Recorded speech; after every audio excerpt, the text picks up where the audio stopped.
Toko waru ngā tāngata kua mate. Neke atu I te whitu te kau ngā tāngata kaore anō kia kitea.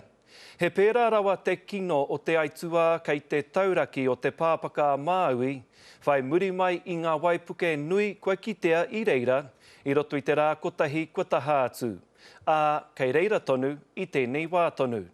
Koe nei te rohe e kōrero tia ake nei, I tīmata te āwhā I te whaitua o Toowoomba, e 8 mita te teitei o te waipuke, ka riro tētahi māma me tana tamaiti. Engari I nāia nei toko waru kē ngā tāngata kua mate, e whai ake nei te pūrongo a Roihana Nuri. Koe nei te mahi a te rewai whakarewai, I nā te nui me te kaha o te marangai, he momo āwha e kawe ana I ngā mea katoa ki wāhi kē, pēnei I tēnei waka, me te mea nei he peka noiho.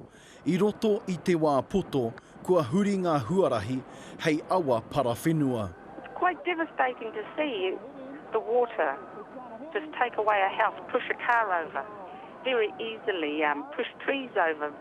He rite ēnei pikitia ki ērā e kite ana I roto I ngā kiriata, mā te rākau, mā te pau anake te tangata e ora ai, ko te mahi nui kei ngā kai whakaora.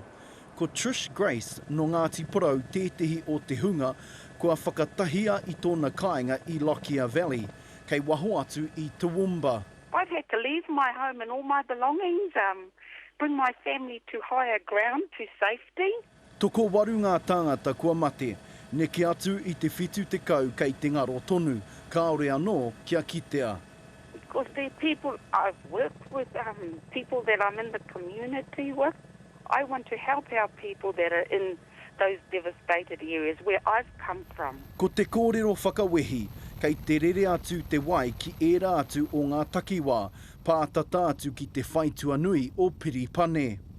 As everyone can have prayers for all the people that are lost and that have lost all their belongings. Quite emotional at the moment because I feel very helpless. Leaving all my friends and our community behind. Keep a post. Hopefully our prayers are answered.